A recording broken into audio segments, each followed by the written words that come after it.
Okay, once again, I'm going to be recommending 3 animes for you guys to watch. And these are 3 that are actually pretty recent, or at least 2 of them are pretty recent. And I did watch them, and I moderately to very much enjoyed them. So without further ado, let's get on with the video, and remember to like and subscribe.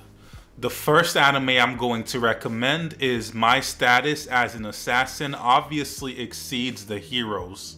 My Status as an Assassin obviously exceeds the heroes is about Akira, who's a high school student who gets summoned to another world along with his classmates, where everyone receives special job classes. And while one of his classmates is granted the prestige title of hero, Akira is given the supposedly less impressive class of assassin, until he checks his stats and realizes he massively surpasses the hero in every important category, from magic resistance to instant kill skills, agility, strength, and even growth potential. Because assassins are feared and considered dangerous, Akira hides his overwhelming power and quietly trains on his own, diving into deadly dungeons, eliminating monsters and threats long before the hero party even knows they exist.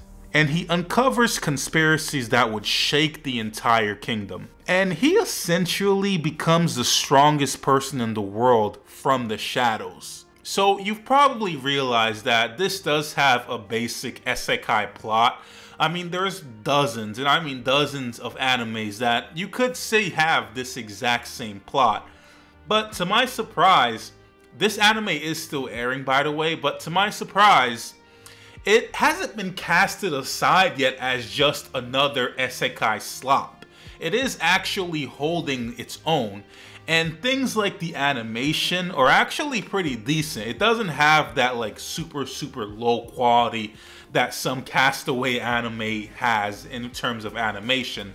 It's actually pretty decent. And it does well at being self-aware. Something that I found funny is how the characters in this series actually know what an isekai is, which is just funny because it is the most common isekai trope this entire series is, and all the characters know what an isekai is, which is just funny and strange at the same time how that works. The next anime I'm going to recommend is Paranoia Agent.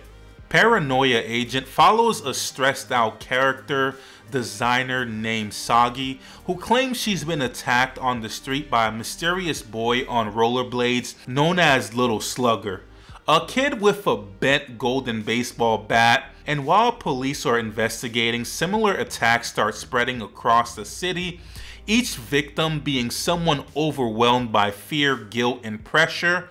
Instead of stopping the chaos, the case only grows stronger. The victims all insist the boy appeared out of nowhere. Eventually, you start to wonder if Little Slugger is even a real boy at all. Maybe he's just a physical manifestation of society's collective anxiety, an idea that grows stronger the more people believe in it.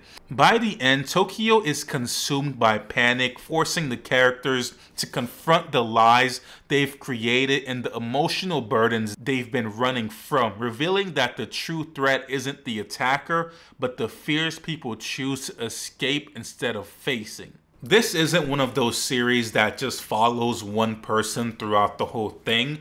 It basically kind of follows a whole town and events that are happening. Well, not town, the entirety of Tokyo technically. But yeah, it goes around here and there. And the mystery element of it sort of follows the concept where, is this supernatural or isn't? And it just basically, it's one of those things where you go back and forth between thinking, okay, maybe this is something supernatural, or maybe all of this has some sort of explanation to it.